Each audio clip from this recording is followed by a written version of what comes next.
सुस्वागतम सहर्ष स्वागतम सगळ्यांनी जोरदार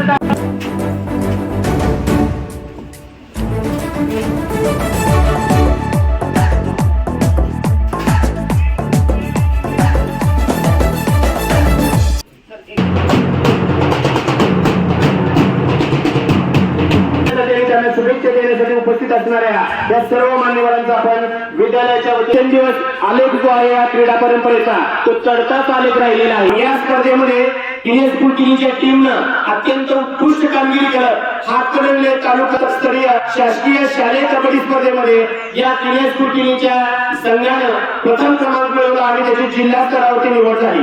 आणि कालच 19 तारखेला गोकुळ शिरगाव या ठिकाणी असणाऱ्या राव कबड्डी अकॅडमी या ठिकाणी आज जिल्ह्याच्या स्पर्धा पार पडल्या। मला सांगण्यास विशेष आनंद होतो की या स्पर्धेमध्ये सुद्धा गिनीज स्कूल किनीच्या संघाने एकतर्फी सगळ्या संघावरती विजय मिळवलेला आहे आणि यांनी हे जाणून दिले आहे की गेल्या वर्षीचं मिळालेलं यश हे सांगायला हरकत नाही। केवळ 3 मिनिटात दुसऱ्या संघाने आपला सामना सोडून दिला, कारण त्यांच्या असं लक्षात आलं की केवळ पहिल्या 3 मिनिटांमध्ये आमच्या विद्यार्थ्यांनी आमच्या टीमनं 14 गुण या ठिकाणी मिळवलं आणि त्यांनी लक्षात आलं की आपल्याला या टीम पुढे निभावं लागणार नाही। त्यापेक्षा सुद्धा अगोदर सेमीफायनलला सुद्धा जवळपास 40 गुणांनी एकतर्फी मॅच या संघाला मारलेली आहे। हे सांगण्याचा उद्देश असा आहे की आमचे खेळाडू इतका दर्जेदार सराव करतात आणि या सरावाचं फलित त्यांना स्पर्धेमध्ये येतं। पुनरावृत्ती होताना मला दिसतंय। यावेळेला तुमच्या समोर असणार ही लहान मुलं तालुकास्तरीय कबड्डीच्या स्पर्धा तुम्ही इथं पाहिल्या, त्यांच्या तिथे सर्व स्पर्धा त्यांनी सगळ्या मॅचेस एकतर्फी मारल्या आणि जिल्ह्यावरती खेळायला जात असताना एक गोष्टीचं टेन्शन होतं मला। अजय साहेब मला सांगायला वाटतं की 2 गोष्टी मला वाईट वाटल्या जिल्ह्यावरती खेळायला गेल्यानंतर। एक, पहिल्यांदाच माझी मुलं मॅटवरती खेळणार होती, त्यांचा पूर्ण सराव हा ग्राउंडवरती झाला मातीत आणि जिल्ह्याच्या मॅचेस ह्या मॅटवर होत्या। मग त्यासाठी प्रॉपर बूट सुद्धा माझ्या मुलांच्याकडे नव्हते, मग आहे ते बूट वापरले। दुसरी एक गोष्ट की तिथं आलेले सगळे जिल्ह्याचे जे संघ होते त्या सगळ्यांना किट होतं आणि माझ्या मुलांना किट नव्हतं, म्हणजे अंगात घालायचं किट आता त्यांना रात्री मिळाले। स्पर्धेच्या वेळेला साधे ड्रेस म्हणजे बनियनवरती खेळत मुलं, काही लोकांनी तिथे हिनवलं पण त्यांना, पण तरी पण त्यांनी सांगितलं की आम्ही ड्रेससाठी नाही तर आम्ही शाळेसाठी करायला लागलो। आणि आमची साधी होळी दिसणारी मुलं ज्या वेळेला ग्राउंडवर उतरली मी प्रत्येक तासापासून अर्ध्या तासाला त्यांचा फॉलोअप घेत होतो, तर प्रत्येक मॅच मध्ये ते बूट आणि किट मध्ये असलेल्या मुलांना एकतर्फी मारलं, म्हणजे सेमीफायनल तर 40च्या फरकानं मारलं आणि फायनलची मॅच तर अवघ्या 3 मिनिटातच संपवलं।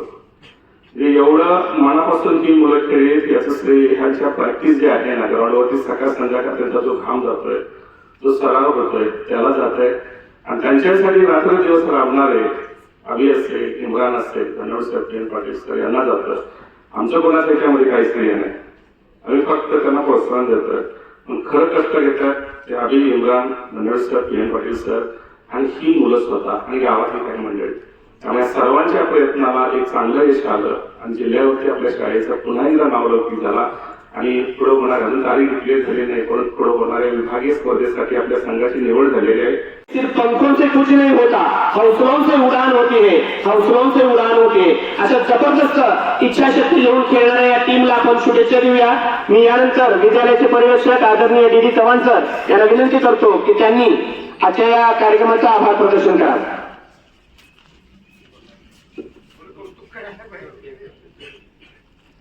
थोडासा बदल मी किनी शिक्षण प्रसारक मंडळाचे अध्यक्ष माननीय श्री पाटील साहेब यांना विनंती करतो की त्यांनी या मुलांचं या ठिकाणी कौतुक करावं। अध्यक्ष नात्याने पूर्ण समाधानाने उभा आहे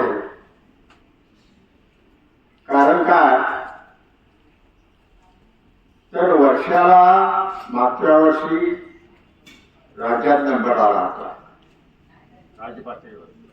राज्य पातळीवर नंबर आला. आता तालुका पातळीवरचं झालं, आपल्या इथं चांगले झाले, जिल्हा पातळीवर नंबर आला, विभागीला सुद्धा नंबर आपलाच आहे एवढी मी खात्री देतो. बर, हे करत असताना आमचे शिक्षक बी काय मागं नाहीत बरं का. ते बी रोज एक शिक्षिका पुरस्कार मिळावा लागेल, शाबासकी देतो.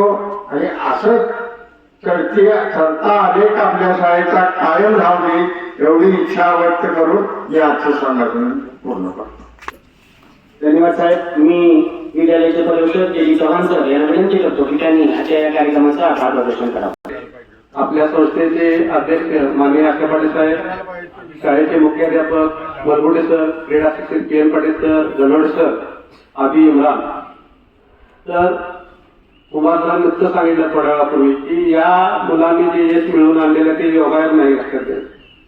त्या पाठीमागं त्यांचा सराव दररोज सकाळ संध्याकाळ ते सराव करत होते. त्या पाठीमागं इम्रान आबी यांचा सुद्धा या यशाच्या पाठीमागं सिंहाचा वाटा आहे. मी या सर्व खेळाडूंचं, त्यांना मार्गदर्शन करणाऱ्या क्रीडा शिक्षकांचं, आबी इम्रान यांचं या ठिकाणी अभिनंदन करतोय, आभार सुद्धा मानतोय, त्यांना धन्यवाद देतोय. निश्चितच हा संघ विभागीय पातळीवर सुद्धा कैलास